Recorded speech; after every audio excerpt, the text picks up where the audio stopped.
श्री शिवाय नमस्तुभ्यम दोस्तों। 6 जून 2025 ज्येष्ठ निर्जला एकादशी के दिन इस जगह फेंक देना। एक चुटकी हल्दी होगी, हर मनोकामना पूरी मिलेगी, सभी दोषों से मुक्ति, इतना धन आएगा कि संभाले नहीं संभलेगा। माता लक्ष्मी के आशीर्वाद से पूरे साल धन बरसता रहेगा। दोस्तों, जैसा कि आप सभी लोग जानते हैं कि 6 जून को ज्येष्ठ निर्जला एकादशी तिथि पड़ रहा है, इसीलिए यह दिन बहुत ही खास है। क्योंकि देखिए दोस्तों, गुरुजी ने कहा है कि जब भी ज्येष्ठ निर्जला एकादशी तिथि पड़े तो आपको सिर्फ और सिर्फ एक चुटकी हल्दी वाला उपाय करना चाहिए। यह उपाय इतना खास है कि अगर आपने सही मुहूर्त पर सही क्रिया अनुसार एक चुटकी हल्दी वाला उपाय कर लिया, जो प्राचीन काल के समय का महाउपाय है, तो मान के चलिए दोस्तों, भगवान भोलेनाथ जी के आशीर्वाद से आपके जीवन का कितना ही बड़ा दुख हो, उससे आपको मुक्ति मिल जाएगी। आपकी कोई भी मनोकामना हो, मान लीजिए आप नौकरी की तैयारी कर रहे थे, आपकी नौकरी लग जाएगी, आपका बंद पड़ा व्यापार चल पड़ेगा, जिस बीमारी से आप बहुत दिनों से परेशान थे, उस बीमारी से आपको मुक्ति मिल जाएगी। आपके जीवन में धन आना शुरू हो जाएगा, आपके जीवन में धन आने के सारे रास्ते खुल जाएंगे। और मान के चलिए दोस्तों, फिर आपको किसी भी प्रकार की परेशानी का सामना नहीं करना पड़ेगा। इसीलिए दोस्तों, इस दिन आप लोगों को इस वाले उपाय को जरूर कर लेना है। भले ही आपने पूरे साल भर इस उपाय को ना किया हो, पर अगर आपने इस ज्येष्ठ निर्जला एकादशी तिथि के दिन अगर इस वाले उपाय को कर लिया, तो आपको इस उपाय को करने का वह फल मिलेगा जिसकी आपने कभी कल्पना भी नहीं करी होगी। इसीलिए आप लोग इस एक चुटकी हल्दी वाले उपाय को एक बार जरूर कर लेना, ताकि आप लोगों के हाथ से यह मौका ना जा सके और आपको इस उपाय को करने का फल मिल सके। दोस्तों, यह उपाय पंडित जी ने अपनी अभी की ही शिव महापुराण की कथा में बताया है, जो इस उपाय को आज हम आपको बहुत अच्छे से समझाने वाले हैं। इस वीडियो को देखने के बाद इस उपाय को समझने के लिए आपको कोई और वीडियो को देखने की जरूरत नहीं पड़ेगी। तो चलिए दोस्तों, उपाय को शुरू करते हैं। उससे पहले, हे भगवान भोलेनाथ, आपके इस वीडियो को जो भी लाइक और चैनल को सब्सक्राइब करे, उसके जीवन में कभी दुख दर्द मत आने देना। साथ ही साथ कमेंट बॉक्स में 5 ओम नमः शिवाय जरूर लिखे, ताकि भगवान भोलेनाथ जी की कृपा आप सभी को प्राप्त हो सके। इसी के साथ में आप सभी को बता दूं कि आप लोग वीडियो को पूरा नहीं देखते हो, काट काट कर देखते हो और गलत गलत उपाय को कर लेते हो, तो आपसे निवेदन है कि वीडियो को पूरा जरूर देखें। देखिए दोस्तों, यह ज्येष्ठ निर्जला एकादशी तिथि का दिन यह इतना खास होता है, इतना महत्वपूर्ण होता है। देखा गया है कभी कभी बड़े बड़े पूजा पाठ अनुष्ठान से जो मनोकामना पूर्ण नहीं होते, वह ज्येष्ठ निर्जला एकादशी तिथि के दिन एक छोटे से उपाय करने से ही आपकी मनोकामना पूर्ण हो जाती है। और बहुत सारे लोगों ने इस उपाय को किया भी है और उनको इस उपाय को करने का फल भी जरूर मिला है। अगर आप लोग भी इस उपाय को करना चाहते हैं, तो आप इस उपाय को पहले अच्छे से समझ लेना, सुन लेना, उसके बाद करना। आपको इस उपाय का फल जरूर मिलेगा। और इस उपाय को कर लेने से आपके घर में चाहे किसी भी प्रकार की दुख और समस्या क्यों ना चल रही हो, आपको उसका कारण भी नहीं पता है कि भाई यह समस्या किस कारण से चल रही है, उसका कुछ भी कारण हो सकता है, जैसे पितृदोष हो सकता है या किसी भी तरह का मंगल दोष भी हो सकता है। तो इस दिन आप लोगों को यह वाला उपाय कर लेना है। यह एक ऐसा उपाय है जिस उपाय को अगर किसी विशेष दिन पर किया जाए, तो भाई उस विशेष दिन का जो है वह तो हमें मिलता ही मिलता है, पर हमने उस दिन पर इस एक चुटकी हल्दी वाले उपाय को किया है, तो हमें उससे भी बड़ा फल मिलता है और फल बहुत जल्दी मिलता है, क्योंकि आप इस उपाय को बहुत ही बड़े और विशेष दिन पर कर रहे हो। तो चलिए अब उपाय के बारे में बात करते हैं। लेकिन उससे पहले आप लोगों को यह जानना आवश्यक है कि आखिर यह उपाय किस समय करना है, किसको करना है और कैसे करना है। तो चलिए हम आगे आपको वीडियो में एक एक करके बता देते हैं। तो दोस्तों, इस एक चुटकी हल्दी वाले उपाय को हमें इस ज्येष्ठ में निर्जला एकादशी तिथि के दिन कैसे करना है, किसको करना है, किस समय करना है और कहां पर करना है, यह सारे सवालों के जवाब आपको इस वीडियो में मिल जाएंगे। और जो यह वीडियो देखेगा भाई, उसको एक चुटकी हल्दी वाला उपाय जरूर करना चाहिए, क्योंकि इस दिन शत्रुओं और किसी भी दोष, किसी भी बीमारी से मुक्ति पाने के लिए एक चुटकी हल्दी का बहुत ही बड़ा और विशेष महत्व होता है। और जब बात आ जाए एक चुटकी हल्दी की तो यह सोने पर सुहागा वाली बात हो जाती है और यह एक बहुत ही बड़ा उपाय हो जाता है। अब दोस्तों, इस एक चुटकी हल्दी वाले उपाय को आखिर करना किसको है? सबसे पहले हम लोग वह बात जान लेते हैं। तो देखो, घर की जो बड़ी माताएं बहनें होती हैं, उन माताओं बहनों में से कोई भी एक बड़ी माता बहन इस वाले उपाय को कर सकती है। और दोस्तों, अगर आप चाहे तो अपने घर में से सभी सदस्यों को भी इस उपाय को करवा सकते हैं। अगर किसी व्यक्ति की खुद की कोई मनोकामना है, खुद की कोई दुख और परेशानी है, जो कि वह अपने लिए ही करना चाहता है, इस वाले उपाय को तो वह खुद अपने लिए भी कर सकता है। बाकी अगर कोई घर में से ऐसा है जो कि अपने पूरे घर परिवार की सुख और शांति के लिए यह वाला उपाय करना चाहता है, तो भाई वह भी कर सकता है। उसमें भी कोई दिक्कत वाली बात नहीं है। कहने का मतलब यह है कि इस उपाय को हर एक सदस्य भी कर सकता है और पूरे घर परिवार के सदस्य के लिए घर की बड़ी माताओं बहनों में से कोई एक माता बहन भी कर सकती है। माताएं बहनें अगर घर में उपस्थित ना हो या वह यह वाला उपाय ना कर पा रही हो, तो फिर घर का कोई बड़ा सदस्य भी इस एक चुटकी हल्दी वाले उपाय को कर सकता है, चाहे फिर वह पुरुष ही क्यों ना हो। उसमें कोई भी दिक्कत वाली बात नहीं है। अब दोस्तों, एक चुटकी हल्दी वाले उपाय को हमें करना कहां पर है? देखो, इस उपाय को हमें मंदिर में ही करना है। बहुत सारे लोग प्रश्न करते हैं, हर एक उपाय को करते समय क्या हम इस उपाय को घर पर या मंदिर में कर सकते हैं? देखो, तो इस वाले उपाय को आप मंदिर पर करोगे तो अच्छा रहेगा।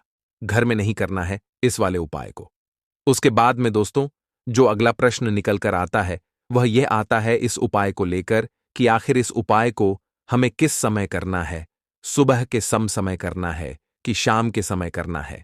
तो देखो, इस वाले उपाय को आप लोग सुबह के समय भी कर सकते हो और शाम के समय प्रदोष काल में भी कर सकते हो। अब अगर आप पूछो कि भाई साहब, सबसे उत्तम समय कौन सा रहेगा इस एक चुटकी हल्दी वाले उपाय को करने का, तो हम आपसे बस यही कहेंगे कि इस उपाय को आप शाम के समय करेंगे तो ज्यादा बेहतर होगा, क्योंकि ज्येष्ठ निर्जला एकादशी तिथि का दिन है और इस दिन प्रदोष काल के बहुत महत्व होता है। बाकी अगर सुबह के समय भी करेंगे तो भी अच्छा होगा, उसमें कोई भी दिक्कत वाली बात नहीं है। तो अब दोस्तों, जो अगली सबसे बड़ी और महत्वपूर्ण बात आती है, वह यह आती है कि सुबह अगर हम उपाय को करेंगे तो हमें कितने बजे से लेकर कितने बजे तक के बीच में करना है, और शाम के समय प्रदोष काल में करेंगे तो हमें कितने बजे से लेकर कितने बजे के बीच में करना है। तो देखो, सुबह जितनी जल्दी हो सके आप उपाय को करने की कोशिश करना। बाकी अगर किसी कारणवश लेट भी हो जाओ, थोड़ी देर भी हो जाए तो देखो, सुबह जितनी जल्दी हो सके आप उपाय को करने की कोशिश करना। बाकी अगर किसी कारणवश लेट भी हो जाओ, थोड़ी देर भी हो जाए, तो 10 या 11 बजे तक भी आप उपाय कर लेना, पर 12 बजे से ज्यादा देरी ना हो। ठीक है, इस बात का ध्यान रखना। उसके बाद में दोस्तों, अगर शाम के समय प्रदोष काल की बात करें, प्रदोष काल का जो समय है होता है वह शाम के 6 बजे से शुरू हो जाता है। मतलब शाम के 6 बजे से लेकर 7 बजे के बीच का जो समय होता है, यह समय प्रदोष काल का समय होता है। इस उपाय को 7 बजे या 8 बजे के बीच में भी कर सकते हो। मतलब शाम के 6 बजे से रात 8 बजे के बीच में आप कभी भी इस वाले उपाय को कर सकते हो, उसमें कोई भी दिक्कत वाली बात नहीं है। परंतु 6 जून ज्येष्ठ निर्जला एकादशी तिथि के दिन कोशिश करना कि समय के अंतर्गत ही कर लो। किसी कारण वश ना कर पाओ तो थोड़ा देरी से भी कर सकते हो। तो चलिए, अब हम अपने सबसे पहले उपाय की बात कर लेते हैं। तो दोस्तों, आपको निर्जला एकादशी के दिन हल्दी वाला उपाय आपको करना किस प्रकार है? तो आपको थोड़ी सी पीसी हुई हल्दी लेनी है, ठीक है ना? अब इस पीसी हुई हल्दी को, सूखी हल्दी को है ना, आपको इसको चाहे तो आप गीला कर लें, चाहे सूखी हल्दी आपको अपने घर की बाउंड्री, आपके घर की जो बाउंड्री है उसके ऊपर, दीवारों के ऊपर आपको हल्दी की रेखा बनानी है।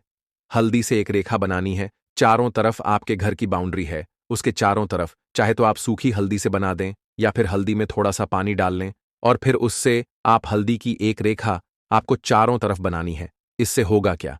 सबसे पहली चीज कि आपके घर में कभी भी नेगेटिव एनर्जी, नकारात्मक ऊर्जा प्रवेश नहीं करेगी, और दूसरी चीज कि आपके घर में हमेशा पॉजिटिव एनर्जी, अच्छी ऊर्जा बढ़ेगी। जिस घर में हल्दी के उपाय किए जाते हैं वहां देवी देवता वास करते हैं। देखिए, हल्दी के उपाय करके ऐसा नहीं कि आप अपने जीवन से गरीबी और निर्धनता को दूर करते हैं, आप अपने जीवन के हजारों लाखों कष्ट और दुखों को दूर कर देते हैं। हल्दी आपके स्वास्थ्य को भी उत्तम करती है। हल्दी आपके पैसे को बढ़ाने का काम भी करती है। तो ये पहला उपाय तो विशेष का जरूर करें, जिससे कि कभी भी आपके घर में नेगेटिव एनर्जी ठहरे ना और आपके घर में घुस ना पाए, एंटर ना कर पाए। चलिए, अब जल्दी से बात कर लेते हैं दूसरे उपाय की, है ना। दूसरा उपाय जो आपको बताने जा रहे हैं, इस उपाय को करने से आपको अपने करियर में हमेशा सफलता मिलेगी। आप जो भी बिजनेस करेंगे, नौकरी करेंगे, उसमें बहुत अच्छा रिजल्ट मिलेगा। देखने को आपको नौकरी बहुत जल्दी मिलेगी। अगर बिजनेस करते हैं तो रातों रात आपका बिजनेस जो है ना ऊंचाइयों पर पहुंचेगा। ऐसा समझिए, आपने अपने बिजनेस में जो अभी तक नहीं किया था, जो अपने व्यापार में अभी तक नहीं किया था ना, अब आप वह करेंगे। बस हल्दी का छोटा सा उपाय करना है। और दूसरी सबसे बड़ी बात कि आपकी कुंडली में गुरु बहुत मजबूत हो जाएगा। करना क्या है, एक चुटकी पीसी हुई हल्दी लेनी है, और यह एक चुटकी पीसी हुई हल्दी आपको अपने स्नान वाले जल में, यानी जिससे आप स्नान करते हैं, उस पानी के अंदर मिलाना है। और निर्जला एकादशी के दिन आपको हल्दी डालकर पानी में एक चुटकी हल्दी डालकर स्नान करना है। तो यह उपाय इतना उत्तम है कि इस उपाय को करने से आपकी कुंडली में गुरु बहुत मजबूत हो जाता है। जो पैसे को लेकर आप परेशान थे, वह समस्याएं जीवन से दूर हो जाती हैं। और साथ ही साथ आपका जो शारीरिक है ना, आपके घर में जो शारीरिक रूप से लोग बीमार थे, जिन्हें बीमारियां थी दर्द की या किसी भी तरह की, वह उनके जीवन से दूर होने लगती हैं। स्वास्थ्य सबका उत्तम होने लगता है और बहुत ही ज्यादा आप अपने जीवन में सफलता को प्राप्त करते हैं। बिजनेस तो आपका ऐसे इतना उत्तम हो जाता है जितना आपने कभी सोचा भी नहीं होता है। तो बहुत ही उत्तम उपाय है। निर्जला एकादशी के दिन इस उपाय को करें और फिर अपने जीवन में खुद चमत्कार देख लें। हल्दी डालकर स्नान वाला जो उपाय है, कम से कम 5-5 अमावस्या आपको करना है। यह उपाय 5 अमावस्या से पहले ही पहले दूसरे या तीसरे अमावस्या में ही बहुत अच्छा रिजल्ट आप अपने जीवन में देख लेंगे। आप खुद देखेंगे कि जिस चीज को लेकर आप बहुत परेशान थे ना, वह आपके जीवन के दुख कष्ट बहुत जल्दी दूर हो जाएंगे। तो 2 उपाय की अभी तक बात कर ली, अब जल्दी से बात कर लेते हैं अपने तीसरे उपाय की। एक चुटकी हल्दी आपको अपने घर में किस जगह पर डालना है, और इस छोटे से उपाय को करके कैसे आप अपने जीवन में धनवान बन जाएंगे और आप यहां पर श्री हरि विष्णु को प्रसन्न कर लेंगे, और देवगुरु बृहस्पति जो है यह भी आपसे प्रसन्न हो जाएंगे। तो कि हल्दी का संबंध देवगुरु बृहस्पति और विष्णु भगवान से है, इन्हें प्रसन्न कर लिया तो पैसे को लेकर तो कभी पूरे जीवन काल में ना आपको परेशान होना पड़ता है, न आने वाली पीढ़ियों को परेशान होना पड़ता है। यह बिल्कुल सत्य है। बस पूरी सच्ची श्रद्धा से उपाय करें और खुद अपने जीवन में आप देखेंगे कि कैसे आप महाधनी बन जाएंगे। तो देखिए, एक चुटकी हल्दी वाले उपाय को करने के लिए आपको एक ही चुटकी पीसी हुई हल्दी लेनी है। पीसी हुई हल्दी का पाउडर लेना है। अब इसके अंदर आपको थोड़ा सा शुद्ध जल मिलाना है। अब यह हल्दी वाला पानी आपका हो गया तैयार। अब आपको क्या करना है, इसका छिड़काव अपने पूरे घर में करना है। घर के जितने भी कोने हैं, सभी जगहों पर करना है। शौचालय, बाथरूम आदि को छोड़कर सभी जगह पर आपको हल्दी वाले पानी का छिड़काव करना है। अपने घर के मुख्य द्वार पर तो विशेषकर करना है पूजा। घर जो आप जिसमें पूजा करते हैं, मंदिर में घर के वहां भी करना है। सभी जगह पर हल्दी का छिड़काव करना है और श्री हरि विष्णु का ध्यान करना है। यह उपाय करने से सबसे पहले तो आपके घर में पैसा जो रुका हुआ है, अटका हुआ धन है, वह आएगा। दूसरी चीज, अगर आपने किसी से कर्जा ले रखा है, दूसरे व्यक्तियों का पैसा आप नहीं दे पा रहे हैं, कोशिश बहुत करते हैं कि इस व्यक्ति का पैसा दे दें, लेकिन नहीं दे पा रहे हैं, तो श्री हरि विष्णु से प्रार्थना करना, हल्दी वाला पानी छिड़के और कहें, हे श्री हरि विष्णु, मेरी गरीबी और निर्धनता को दूर करना और अपनी कृपा बस मुझ पर बनाए रखना। इतना कह देना और फिर देखना, आप एक एक व्यक्ति का पैसा दे देंगे और आपके पास इतना धन आना शुरू हो जाएगा कि धन संभालने के लिए आपको सोचना पड़ेगा। दूसरी चीज, आपके घर में कभी भी नकारात्मक ऊर्जा, नेगेटिव एनर्जी रुकेगी नहीं। हल्दी जहां होती है वहां ये सारी चीजें नहीं रुकती हैं। और तीसरी चीज, आपके घर में कभी घुस नहीं पाएगी। और सबसे बड़ी बात कि आपके घर में बीमारियां नहीं रहेंगी। बीमारियों से आपको छुटकारा मिल जाएगा। तो इतने ज्यादा चमत्कार होते हैं एक चुटकी हल्दी के, क्योंकि हल्दी कोई साधारण चीज नहीं है जो आपकी रसोई घर में रखी है। ये सीधे सीधे श्री हरि विष्णु से जुड़ी है। श्री हरि विष्णु की पूजा जब भी करते हैं, आपने देखा है ना कि हल्दी हम उसमें लेते ही लेते हैं। कोई भी विवाह हो गया, कोई भी शुभ काम हो गया, हम कुछ भी करते हैं, उसमें हम हल्दी लेते हैं। क्योंकि हल्दी जो होती है ना, यह चारों दिशाओं से किसी एक दिशा से नहीं, चारों दिशाओं से सुख और सौभाग्य को खींचती है। अच्छी अच्छी चीजें आपके जीवन में बढ़ाती है। जैसे कि आपके धन को बढ़ाती है, आपके पैसे को बढ़ाती है, आपके घर में सुख समृद्धि को बढ़ाने का काम करती है। आपकी कुंडली में गुरु बहुत मजबूत हो जाता है। देखिए, हमारे जो ग्रह होते हैं, उनका भी सीधा सीधा प्रभाव हमारे जीवन पर पड़ता है। और कुंडली में गुरु मजबूत है तो कभी भी व्यक्ति पैसे को लेकर तो परेशान होता नहीं है। तो यह है हल्दी का महत्व, और हल्दी का चमत्कार जरूर करें। रातों रात आप अपने जीवन में चमत्कार देखेंगे।